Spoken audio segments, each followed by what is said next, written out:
বৃদ্ধ বাবাকে সন্তান রেস্টুরেন্টে নিয়ে গিয়েছে খাবার খাওয়ানোর জন্য, ডিনার করবার জন্য। ব্যাপারটা বুঝতে হবে।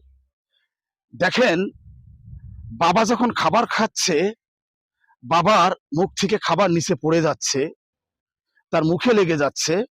ছেলে খাবার তুলে বাবাকে খাইয়ে দিচ্ছে, টিস্যু দিয়ে বাবার মুখ মুছে দিচ্ছে।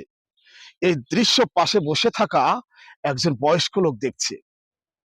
ছেলে যখন বিল পরিশোধের জন্য, বিল দেওয়ার জন্য কাউন্টারে গিয়েছে এবং বিল পরিশোধ করে ছেলে চলে যাচ্ছে, ছেলে এবং বাবা দুইজনে চলে যাচ্ছে, তখন ওই যে যে মুরব্বী এই দৃশ্য দেখছে, তখন পেছন থেকে ডেকে বলছে, বাবা তুমি কি কিছু রেখে যাচ্ছ? ওই সন্তান, ওই ছেলেটা তখন এভাবে বলছে, না তো চাচা, কিছু তো রেখে যাচ্ছে না। তখন ওই যে দর্শক, যে মুরব্বী এই দৃশ্যটা দেখছে, তখন সে বলছে, হ্যাঁ বাবা তুমি কিছু রেখে যাচ্ছ। তা বলছে, না তো আমি কিছু রেখে যাচ্ছি না। তখন বলছে, হ্যাঁ তুমি কিছু রেখে যাচ্ছ বাবা। তুমি সন্তানদের জন্য রেখে যাচ্ছ শিক্ষা, আর আমাদের মতো বাবাদের জন্য রেখে যাচ্ছ আশা।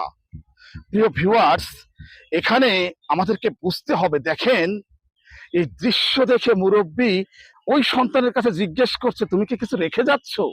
বলছে, না আমি কিছু রেখে যাচ্ছি না। তখন ওই মুরব্বী এভাবে বলছে যে, কিছু তুমি রেখে যাচ্ছ। তুমি আমাদের মতো পিতার জন্য, আমাদের মতো মানুষদের জন্য আশা রেখে যাচ্ছ, আর সন্তানদের জন্য রেখে যাচ্ছ শিক্ষা। অথচ আমরা সেই পিতা, সেই পিতার সাথে কেমন আচরণ করি, সেখানে আমরা কেমন আচরণ করছি আমাদেরকে বুঝতে হবে। দেখেন, রাসূল সাল্লাল্লাহু আলাইহি সাল্লাম স্পষ্ট করে বলছেন, এভাবে কেউ যদি আল্লাহকে সন্তুষ্ট করতে চায়, সে যেন তার পিতাকে সন্তুষ্ট করে।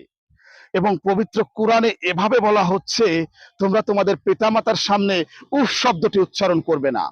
সেখানে আমরা আমাদের পিতামাতার সাথে কেমন আচরণ করছি, সেটা এখন বিবেচনার বিষয়।